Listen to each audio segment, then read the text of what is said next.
Wala pa ring ipinapasang guidelines ang Department of Social Welfare and Development sa Commission on Elections kaugnay ng hiling na exemption sa pamimigay ng ayuda sa kasagsagan ng kampanya sa bansa. Gayunpaman, plano rin ng komisyon na ikonsidera ang tuluyang pagbabawal ng pamimigay ng lahat ng klase ng ayuda ilang araw bago ang 2025 midterm polls. Ang balitang A to Z ni Naomi Almojano. We have yet to receive, Madam Chair, the guidelines as promised by the Secretary of the SWD. Ito ang pahayag ni Commission on Elections Chairman George Erwin Garcia ngayong Lunes sa pagdinig ng Committee on Social Justice, Welfare and Rural Development sa pangunguna ni Senator Amy Marcos. Hindi pa raw kasi nakakapagsumite ng guidelines ang Department of Social Welfare and Development para sa pagpapatupad ng ayuda para sa Kapos ng Kita Program o AKAP sa gitna ng pangangampanya.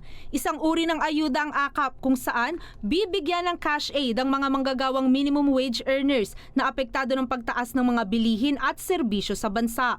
Sa February 11 na kasi ang opisyal na pagsisimula ng campaign period para sa national positions. Nagkakahalagang 12.6 billion pesos ang pangalawang ayuda exemption proposal na inihain ng DSWD sa komisyon mula sa 882 million pesos na exemption noong December 19.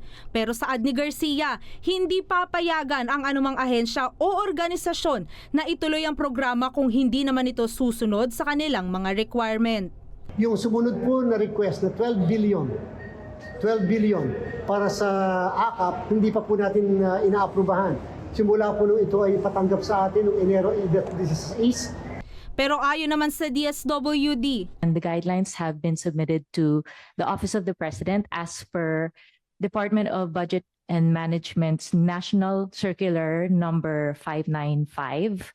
Samantala, kinukonsidera na ng komisyon ang pagpapatupad ng absolute ban sa lahat ng klase ng pamimigay ng ayuda. 10 araw yan bago ang eleksyon.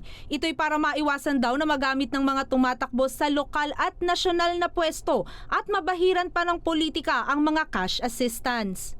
So yan po ay ating pinag-aaralan sapagkat may implikasyon din yan sa ating mga kababayan na umaasa dun sa mga ayuda na yan.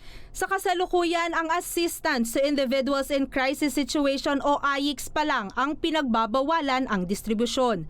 Pagdidesisyon na naman ng Komisyon at COMELEC-NBank sa Miyerkules ang planong absolute ban at kung paano ito ipatutupad. Para sa Balitang A to Z, Naomi Almojano.